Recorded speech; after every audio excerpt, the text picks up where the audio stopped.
Hello. And welcome. It's the Graveyard Girls, a true crime and mysteries podcast. Yes. Fill us in with the usual information, Natasha. Well, if you don't know, we have another podcast that is called Hidden in the Hollows that comes out every Friday. Yes. So check that out.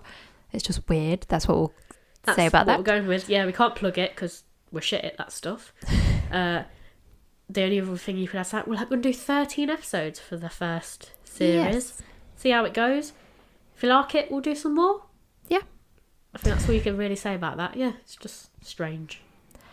You can also find more Graveyard Girls content on Patreon. Yes. And we release extra episodes every week of that. And we have more tiers coming now. We have the Hidden in the Hollows podcast. You can also send us an email at thegraveyardgirlspod@gmail.com. Yes. If you want to speak to us, if you want to send us cases or anything, you can find us on TikTok at Graveyard Girls Pod. Yeah, we know so well. We're basically, you can find us on TikTok and Instagram. Just look for the Graveyard Girls. Yeah, you'll I'm sure find we're us. in there. And we have a website called thegraveyardgirls.co.uk. Yes. I think that's everything. Yeah.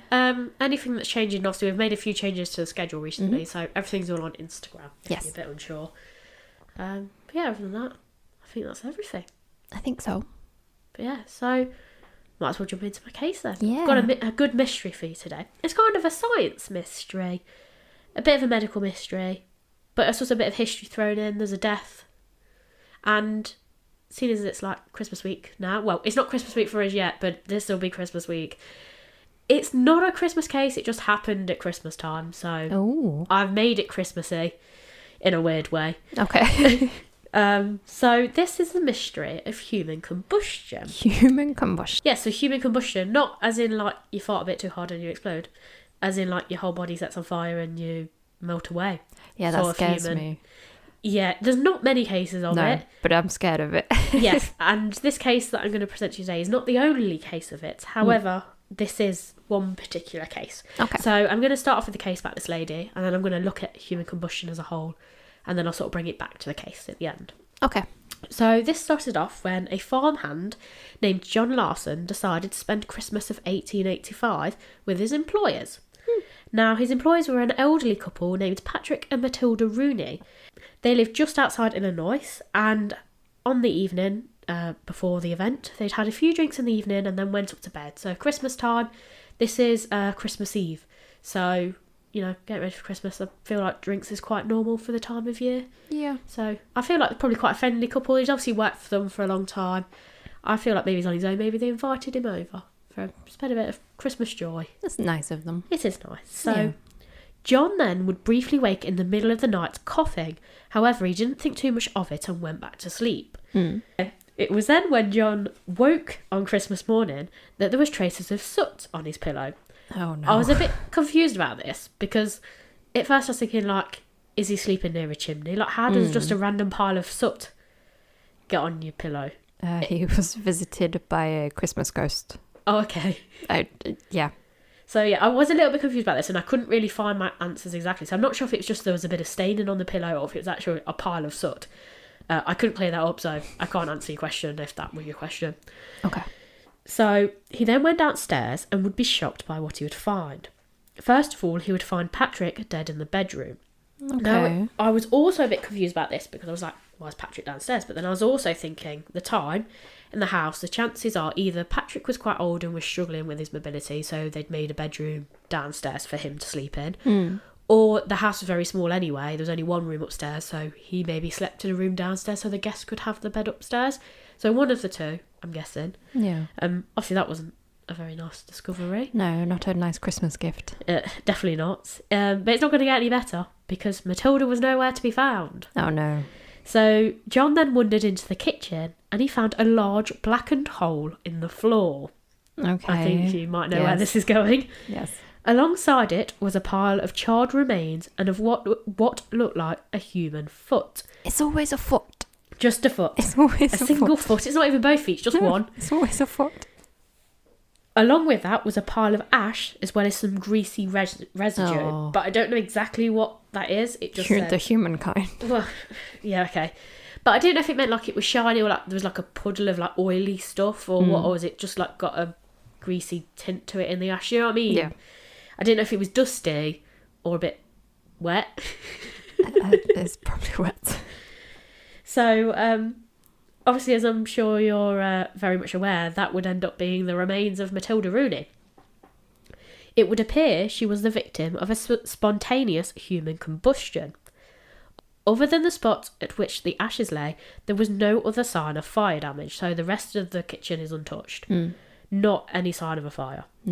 It was determined that Patrick died of smoke inhalation, which is not uncommon, he's literally in the next room. And it was also the likely cause of John's coughing fit. The reason they believed he survived was due to the fact that he was on the upper floor, but also had the door closed. Oh, can you imagine inhaling someone else? Yeah, I don't really want to think about that. So then that's where, for me, I could only then think about that's how the soot got on his pillow. As if he was near the chimney, as it went sort up. of poofed Yeah. up the chimney. But yeah, even that, it's a bit weird. Like, none of the rest of the kitchen's damaged, but he's got soot on his pillow and on the upper floor. Like, it just seems a bit weird.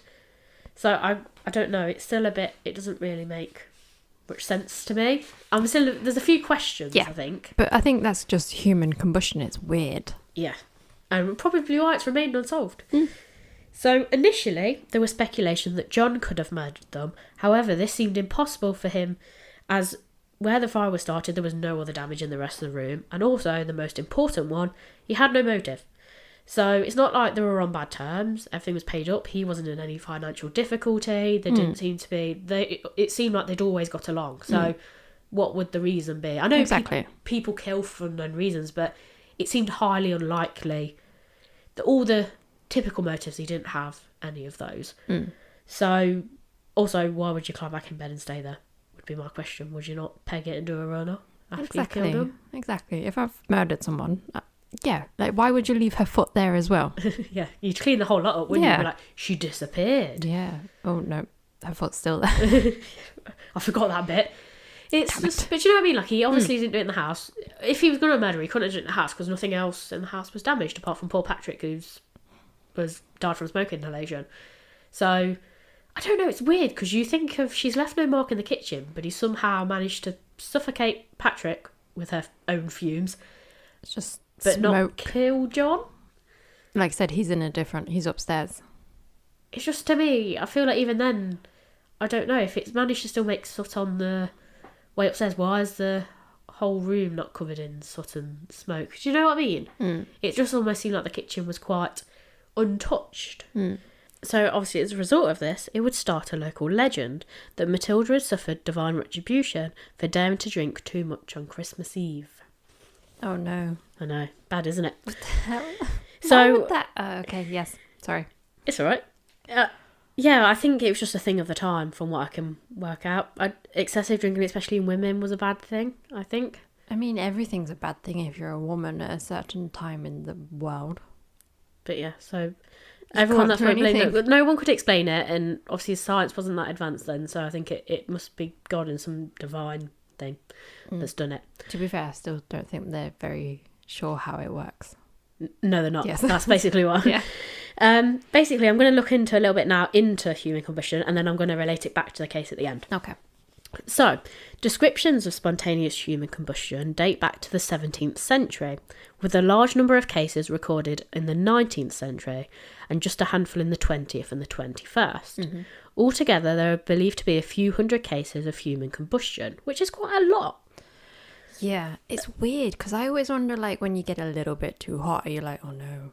Why I might blow up. Yeah. Like, how? I don't know. So, this is where it gets a bit interesting, and I can kind of see where they got their ideas from back in the earlier centuries. Yeah. Now, victims of this were often overweight and alcoholic. So that led to the belief that it was caused by consuming too much alcohol. Obviously, alcohol being flammable. Yes. So, interestingly, there are more female victims than male, and in the 19th century, it was accepted that it was retribution for excessive indulgence of alcohol. Yeah. So they're basically saying women can't handle their drink, and they become flammable if they have too much. So if it's more women, is it like an estrogen thing? Well, I did wonder if it was hormone based, or is it just a fluke? If it just is it a gender thing, or is it just so happened to be that? I don't know. This is why no one knows. Okay. So they believed the body saturated with flammable liquid, being the alcohol, would then become flammable. So is this theory possible? The answer is No. no. In the short answer. So none of the proposed scientific explanations for the body spontaneously burning into flames hold up. The Victorians' explanation of overconsumption of alcohol doesn't work, as the concentrations of alcohol, even in highly intoxicated people, are too low to ignite a fire. Yeah. Then, in going on into the 20th century, forensic scientists noticed a wick effect in which clothing worn by the victim can soak up melted fat, acting like a wick of a candle and creating conditions for the body to smoulder for an extended period of time. Experiments have shown that this effect can produce many of the unusual characteristics associated with spontaneous human combustion, such as incinerating the body without damaging its surroundings. So that seems quite plausible, but it doesn't explain how the body ignites in the first place. It needs something to set it off. And it's also like, if the alcohol has an effect, that means like all alcoholics are at risk of this, and it doesn't appear to be. Yeah, that much of a problem. And you think we do have a massive problem, especially in the UK, with alcoholics. So how have more of us not blown up? The likely explanation in suspected cases for spontaneous human combustion is that an external source of ignition, such as a match, a cigarette, or an electrical spark, they would then set off the wick effect, but evidence was then kind of destroyed in the fire. So it depends. It would almost need to be like you'd need to be sat in the middle of something with not really any furniture around you. Some stray spark sort of ignites you. You're already asleep. They're saying the reason a lot of these, maybe the reason it's associated with alcohol is they're heavily intoxicated. They've either gone into a deep sleep or they're just not aware. You don't wake up, and because it's a slow molding thing, obviously whatever clothing you're wearing or as your body starts to melt, by the time you realise you've either probably been asphyxiated by the smoke inhalation anyway, but effectively you burn stuff. It's not a quick death. You burn very slowly. Yeah. So, but obviously it would require you to be either stood or sat in the middle of something and not touching any other furniture in order to ignite it, which would explain if you're highly intoxicated, you're not necessarily going to react quickly. However, it also requires there to be a fire source right near you, but one that's not so significant that it burns the rest of the room, which is where you have to have something flammable yourself, because your skin isn't flammable. No. So this is where the mystery still surrounds it, and this is why they can't completely explain it, because it just seems a bit strange. So you'd either need to be, I don't know, doused in some sort of flammable liquid, maybe, and then whatever surrounding, you know, like if you were on a piece of concrete and you were covered, I don't know, in pig fat or something, like you would all go up, but the concrete around you wouldn't, because it's not a flammable sort of area. It might scorch the ground for a bit, but it's not going to spread it. It's not like if you were in grass, it'd set the whole field on fire. But in most cases of this, it's been in a house somewhere, so how have they not set the rest of the house on fire? It's very interesting, very scary. It is. Obviously, luckily, it doesn't happen that often, so we're quite fortunate in that sense. So there is no, obviously I wanted then to relate it back into the case. So there's no evidence to support the fact that Matilda smoked, but she was in the kitchen, so something in the kitchen have set off the fire, but still, I think it's a bit difficult. The most common theory put forward is that it was a candle, but I also don't see how that's caught her on fire without her reacting, but also they're not scorched anything else in the kitchen, because nothing else in the kitchen was damaged. Because a candle could have like ignited her night dress, and then that, but then again, you should try and put it out. She's not going to stand there. Yeah, just let herself go from there, unless she was that heavily intoxicated. But even then, you'll be stumbling around. Yeah, and that's what I'm saying. She's not knocked into any other furniture and set anything else off. So it's very strange, which is, I think, as well, why there was still the odd person put out that it was still a murder and someone's waited till she's fell asleep and then they've doused her in something and set her alight. If that was a murder, that was like the perfect murder where there's no evidence, no suspects. Because that's what it requires. It almost needs to be, because I read it was a more modern case, but I don't know whether I've kind of made parts of this up in my head or whether I remember it exactly how it was. But I think a woman, she burnt to death. I don't think it was spontaneous human combustion, but she basically fell asleep in a chair with a cigarette, and the cigarette ignited herself. But she was an alcoholic and she didn't react to the thing. So basically it burned her to a crisp, but it did also burn the chair she was in. So it was only neighbours were noted afterwards after it set smoke alarms off. But by which point she was already dead. So, a bit late. I don't think she was a case of human combustion. But again, that would make sense. But there's no evidence that she smoked, so we can't say that was what set her on fire. Because I felt like that would have been one thing they would have considered at the time. Even for the time then, they would have noted that she smoked, surely. Yeah. They would have said, oh yeah, she was a smoker, she's accidentally set her own clothing on fire. It's also weird that it's just the feet that remain. Yeah, no, I don't like it. It wasn't even both feet, it was just one foot. Didn't like that one. That foot wasn't particularly flammable. Maybe she had some sort of disease and the fire got to that point. I thought, this is just mouldy. And I don't know, maybe it was fire retardant. It's not a foot fetish fire. Yeah. Yeah, very strange. So obviously, I don't think we're likely to find out what killed her. So I think that'll definitely remain a mystery. So the only thing that, like I said, and this is where it links in with the theory of it being a candle, was there was a partially burnt candle in the kitchen, but no one knows when that was burnt. It could have been burnt earlier on in the day. It's nothing to say that's what started it off. I understand why that's become a reason for people to speculate, because... But if that was the ignition source and she didn't move away from it, which implies she didn't, the candle wouldn't be there anymore. Yeah, exactly. It would have melted itself. And it would have also took the table with it, I should imagine. Yeah. Because I'm presuming it would have been a wooden table. Yeah. And that, I don't know if anyone's ever noticed, but wood burns quite well. Yeah, just a bit. So yeah, I'm not quite sure with that. But then this is when it took a bit of a turn, and I found some extra information that I thought was a bit interesting, and it kind of opens it up. I'm sort of wondering if there was something else involved. Interestingly, John Larson, who was obviously the man that went to stay, died himself just a few weeks later from lung damage. Ew. A post-mortem was done, and it revealed that his lungs had had a build-up of the same soot and greasy residue found at the scene, and that was the same substance that suffocated Patrick. So obviously he would have been mostly smoking inhalation, but there was also a greasy residue. So John's obviously died a few weeks later, but it's got the same stuff like tar, almost like a build-up in his lungs. So then that, to me, I'm thinking, was it something a bit more toxic that burnt? Rather than just average, it wasn't just normal soot, so I'm wondering, was there something else? And because, obviously, he wouldn't have been as intoxicated at the time because he was upstairs, but also, did he survive for as long as he did? Because him not being intoxicated, he actually woke up in the middle of the night and sort of having got up. So, I don't know. It's not like he left the house, but... Maybe it's like a toxin. That's what makes you human combust. So that's why I'm wondering if there was something else we were unaware of. Was there some sort of other toxin in the house? Not even in the house. Maybe you yourself have some kind of toxin that is the trigger that makes you explode. Well, burns. Okay. Yeah, I see what you mean.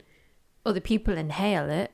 It kind of destroys and it's a bit them. of a longer, because even Patrick is in the next room. I know all the doors are open, so you could easily say for him, like, smoke went into the room, but then I would have expected the whole house to be covered in. Yeah. You know, like when you have a fire, like there's evidence of fire damage throughout the whole house. It might have been a case that they just didn't record it in that much detail, but it just seems to me almost like she's died in the middle of a kitchen. Patrick's on the same floor. He's died of, well, he's suffocated to death, basically, which does make sense still if it's travelled on the same floor. And obviously, John upstairs is woken up coughing in the middle of the night. But it doesn't seem like the rest of the house is extensively damaged by the fire. No, especially if it's just like in that area where she stood. Because if it's reached him all the way upstairs, it almost suggests like it was a massive fire. Do you know what I mean? It doesn't... Maybe it wasn't a massive fire. Maybe it's just like a lot of smoke. You know, when you get a really smoky fire. Maybe. But it just made me wonder, was there another substance involved with her that's what either set her on fire? I don't know. And then as that burns, it's produced a toxin which one obviously has probably suffocated Patrick quicker because he's quite a bit older and on the same floor with open doors. And John, it's obviously got into him. Maybe he could have travelled up the chimney. Maybe that's the reason it wrecked him, rather than obviously his door was closed, rather than even seeping up the stairs and under the door. Maybe it actually came up through a chimney. I don't know where the chimney was in the house. That's what I was thinking. And he's inhaled the toxin, and it's obviously left, you know, like smokers, like it leaves a residue and a tar. Maybe he's inhaled quite a bit more of it because he went back to sleep, and it's taken a few weeks for him sort of to kill him off, maybe. But if that's the case, what was the toxin? We're not going to solve it, but no, it's strange that it essentially killed 3 people. It's very strange. Yeah. So, like I said, it's really divided. Some people believe there was some weird murder involved in it, some external person, but I couldn't find any evidence. No. There didn't seem to be, you know, like if they'd been a nasty couple and like no one got on with them, it'd be like that, and there was just nothing. The only thing that went negatively, if you want to look at it, was that it was seen that Matilda drank a lot. But besides from that, there was nothing. No one said she was horrible. Maybe Matilda chopped off her own foot. Made it look like something burnt. She somehow killed the other 2 and she ran off with someone else. Oh, so she's still alive? Well, she wouldn't be alive now. It's over 100 years ago, but she still alive. Yes. Did a runner. She chopped off her own foot. That's why she wouldn't have ran off, would she? She should have had to hop off. She would have hopped off with someone else. Maybe. Interesting. No, I think she... Yeah, she's more likely than to die as a secondary thing from chopping her own bloody foot off. Yeah. But yeah, it's very strange. Like I said, all these cases of human combustion, they've not been able to explain it, which is why human combustion as a whole is still a mystery. So it's like it kind of was a bit of a sciencey episode. It was looking into medical sciencey thing, but it's definitely not because she drank a lot or because she's an alcoholic, because I think that was just a thing of the time, because science wasn't that advanced. It was like only in its early stage, wasn't it? So, and I think a lot of people are still quite religious at this point. So it was like I said, they called it divine retribution. And she's a woman and she's drinking. How dare she? I know, terrible. Even on Christmas, you're not allowed to have any fun. Bloody hell.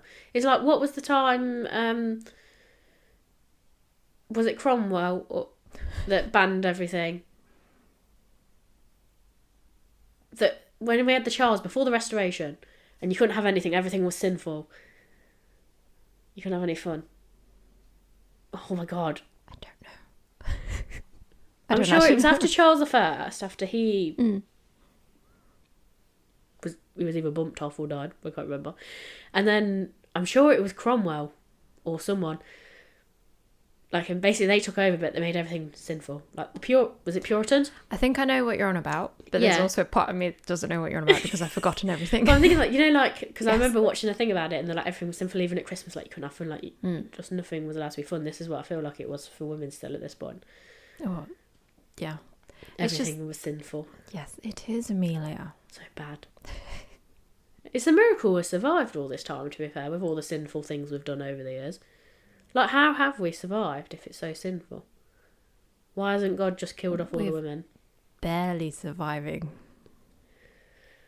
I mean, yeah, but still, surely more of us should have been wiped out if we're that bad. But yeah, I think alcohol has nothing to do with it. I think it's just something weird. It's kind of like your appendix. You're not sure why it's there. Yeah. I think the only thing that it relates to in the alcohol, in the case of a lot of these people, would have been intoxicated, so they haven't been able to react to the ignition of the fire, and by the time they have, they've probably died of smoke. Like, the smoke inhalation has probably knocked them out, and then they just continue to slowly burn. Because I would like to think, if I set on fire, I might notice and might try and put it out. It just depends where it starts. Does it start internally, the flame? Yeah. Or does it externally and works its way in? Because if it's internally, you won't be able to do anything about it. But then you would have expected your body's kind of shut down before. Yeah. It's almost like being struck by lightning, isn't it? It's a bit of a. It's just, it kind of freaks me out because it's like when you have a fever, you're gonna. Is that the thing that's going to trigger your head's over here? Yeah. I do hate that, when you first get or you got a really bad cold and you feel cold but you touch your face and you're burning up and you're like, oh my God. I hate that. Yeah, no, it's not very nice, is it?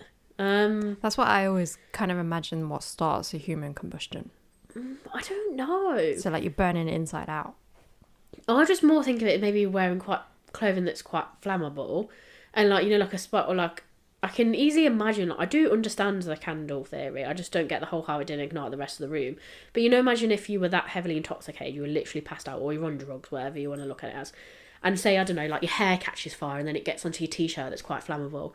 If you're that intoxicated, you might not react straight away, and by the time you possibly do wake up, either the smoke's got you first, and like I said, it's knocked you out even more, or you're that aflame by the time you do it, you're going to get up and roll about, but then you'd set everything else on fire. So I don't know. I don't like... It just sounds like you melt really slowly like a candle. And I don't... when it says like your clothing obviously absorbs all the smouldering fat, and then I just imagine... You're just slowly blubbering away like you go into like a gooey mess. I don't think you're conscious for it. I fucking hope not. You can't be, surely. Because you would try to put yourself out, wouldn't you? Even if, I don't know, you were trying to do some weird suicide thing, I wouldn't drag it out for that long. Because to me, it sort of suggested it takes hours. I think it does. So I don't think you're aware of it. That's why I think it's like inside out. Yeah, so then maybe it's shutting your body down first before it ignites. Quite possible. Because could the acid in your stomach? This is what I'm saying. Maybe it's some kind of like something weird inside you. But then if it was that, would you not expect that they'd have discovered it? But then you're kind of wet on the inside. Yeah, that's what I'm saying. Because if it was that easy to set yourself alight, then more of us set ourselves alight. That's why I'm saying maybe it's like some weird toxin that only certain people have. Maybe. I don't know. I would have thought, though, if it was in some acid, they would have discovered it before now.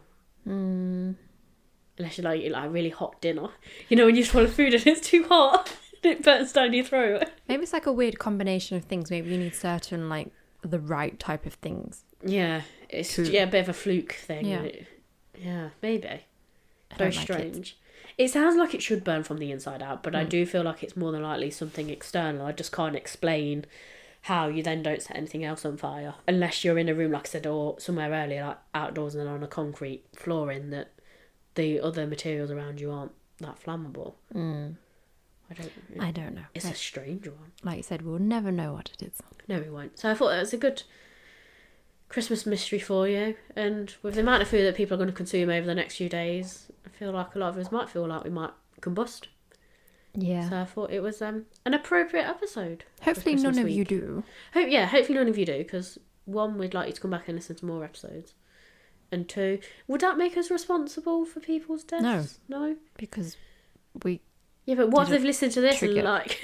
it. You can't trigger it. What? Yeah, but what if the police go... There's a sudden surge in cases, and every time the police go to the house, it just so happens the Graveyard Girls podcast has been playing in the background. Some kind of like The Ring with the video. Yeah, let's set it all off. We can't be done for that, can we? Ooh, are we like leaving them with a ghost story? Oh, maybe. On that note, it's an unusual Christmas ghost.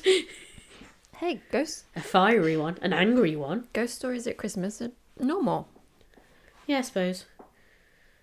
So on that note, keep creeping. And we'll keep digging.